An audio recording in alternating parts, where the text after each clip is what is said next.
Hi there, friends, and welcome to the channel update for the Cool Gaming Bros for October of 2016. It's been quite some time since I've made one of these, and I'm not sure I'll keep doing these updates, but I've been gone from editing so long that I figured I owed you guys a video to reorient you on what's going on with the channel and what I plan to do with it. If you've noticed, I took an extended break from making videos, and I've since returned, and I figured I owed you guys a little bit of an explanation of what happened in the interim. Well, a lot of stuff happened. My bros are still my bros, but they stopped recording with me. I lived with a woman who had a lot of contempt for my video making, and that pressure didn't help any. And 60 FPS came out for YouTube, among other things, and newer games, and I was strapped for cash, and I figured I could no longer keep up with the Joneses anymore. But I guess the best way to explain it is to culminate with a little anecdote of when I officially just decided to drop it all altogether. And as some of you may know, I wait tables for a living. Done it for practically my whole life. And I waited tables at weird hours of the night. Figured might as well do something with my insomnia, right? So at one point, I was waiting a table of a bunch of nerdy looking folk. I think they had video games, shirts, and Pokemon attire, and you could just tell, you know? There's dead giveaways. Well, I was serving the table and conversing with them, and for some reason, YouTube got brought up, and I mentioned that I was on there trying to be somebody with content, and turns out that the guy at the table was some big million viewers, subscriber, big shot guy who was just coming from a convention in Tampa. As they were leaving, they looked up my channel and pulled up one of these update videos on their smartphone like so, and showed it to me as they laughed at me in my face and walked out the door. Don't know why they were so malicious, but hey, you're big so you could be a dick to anybody, I guess. Anyway, I went home, and I looked up the guy's channel, because they'd mentioned the actual name, and turns out he was, as he said, some million subscriber Pokemon channel with content that very plainly appeals to preteens. It was rather immature, but successful, so you can't hate on them for that. But it was at that point, I think that was the camel on the straw's back, and I was like, what am I doing with my life and my free time? For all the effort I spend, and the effort this guy doesn't expend, and for such lopsided levels of success, you know, well, what's the point? And so I just stopped, man. That's it. That was it. All the contributing factors, and then ultimately my own despair, just sealed the deal. So, I packed it up, guys. I ended up moving to streaming, which is really the equivalent of busking on the street corner for change. Why'd I end up doing that? Thinking about it now, the less successful I felt, the more validation I sought, and nothing is more immediately validating as Kappa faces on Twitch chat. But I didn't really find any more success there. In fact, I found much less. However, I made some great friends, and I thank you if you're watching this and join me on my streams, because you guys were really cool. And I had great conversations and great times with the people who did show up. So then I quit video game stuff altogether and had a sour taste in my mouth. I ended up focusing my efforts on in real life stuff, bettering myself as a human being, as a member of my community, working out more, playing more music, just stuff, you know, stuff to get me away from it all. And for a while there I meditated, and I pondered on things, and I realized, you know, I always wanted to edit film.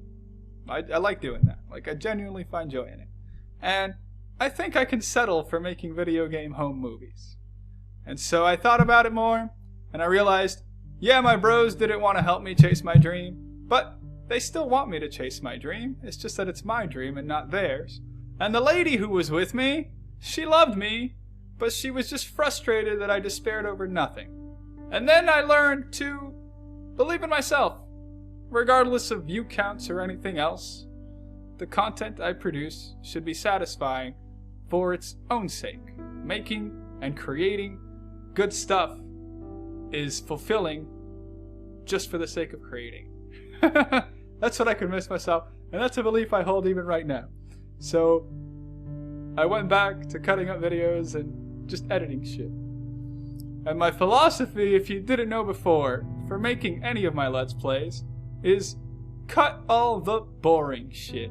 Because video games are very often boring.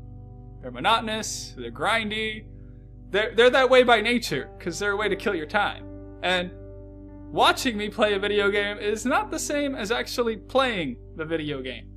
And I remind myself every time to be cognizant of this key fact. And so I try to cut out all the boring shit. Menus, level ups, backtracking. Why waste your time? So why waste your time, man? I respect you too much to do that. So that's like my guiding philosophy for making videos, guys. And on top of that, winning a game is just kind of like a corollary thing that happens as I'm playing them. Like, if you've noticed, I'm not very efficient in what I do in a lot of my games because winning is just unimportant to me. Like, the end credits of a game scroll the same for anyone who plays the game, but the adventure that you have playing it changes based on the individual. And I think that right there, the adventure, is what I try to capture in my playthroughs. I've beaten enough games for a lifetime, you know? Now I care about sharing the journey. That's kind of how I think about this stuff. It's given me a new outlook, you know?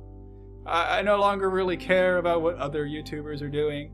You won't be seeing any latest and greatest games because they're out of my budget, and no 60 FPS videos because they're out of my computer's ability to do them. But you'll still see fun times, good times, and funny adventures with a little dose of positivity, because that's what I really want to bring out in these videos. A sense of we can do it. We can tackle challenges, we can beat games, we can help people, and we could all do it together. So, to keep it brief, for the future, immediate future, I really just see myself finishing the Dark Souls 2 all the way through. Just getting a project done will help me out a lot.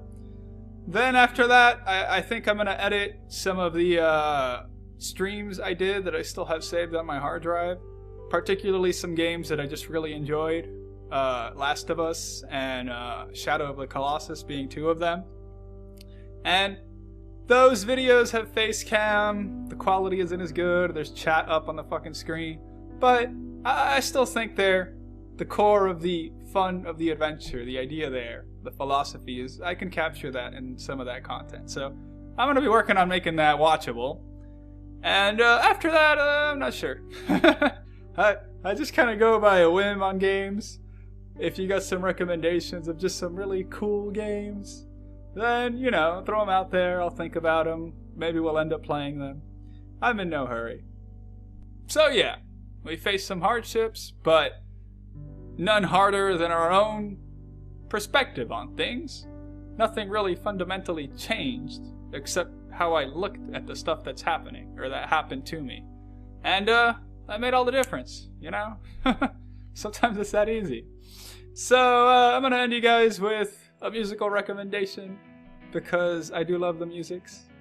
And this month, I'm gonna tell you guys to go listen to a lady by the name of Georgia Mack, who has started a band called Camp Cope. The best way I can describe this lady's music is raw energy. She really captures raw energy in her lyrics and verses and playing. A lot of the songs deal with struggles, loneliness, chasing dreams, and romance. Stuff we could all kind of relate to. But she's got a really sick pop punky sound. Indie, if that word even means anything nowadays. And I look forward to actually seeing her live. She's going to be playing at the end of October at the Fest that's happening in Gainesville. And of course, since she's kind of a nobody, tickets to her are practically free. And that's wonderful, because I have to go and see her and tell her that she is an inspiration. I've spent hours teaching myself guitar, to YouTubes of her playing acoustic songs, and I'm gonna let her know that. And hopefully it does what your comments on YouTube do for me, which is to remind me that my work is valued, that my creative endeavors have an audience, that people out there listen. I've done this before for some of my most inspirational musical heroes, like Jeff Rosenstock, who bought me a beer when I told him how much his music meant to me, and Laura Stevenson, who hugged me. Those are memories I will really cherish. And it's all just because I told these people, hey, what you're doing has meaning, and especially because it means a lot to someone you've never even met. And likewise, if through some weird series of events I'm ever serving you at a table, or if you ever bump into me at some concert and bring up that you know me from pretty much anything I've done, I will buy you a beer to show you love and to do for you what my heroes have done for me. So, take care everyone, and I'll be seeing you around.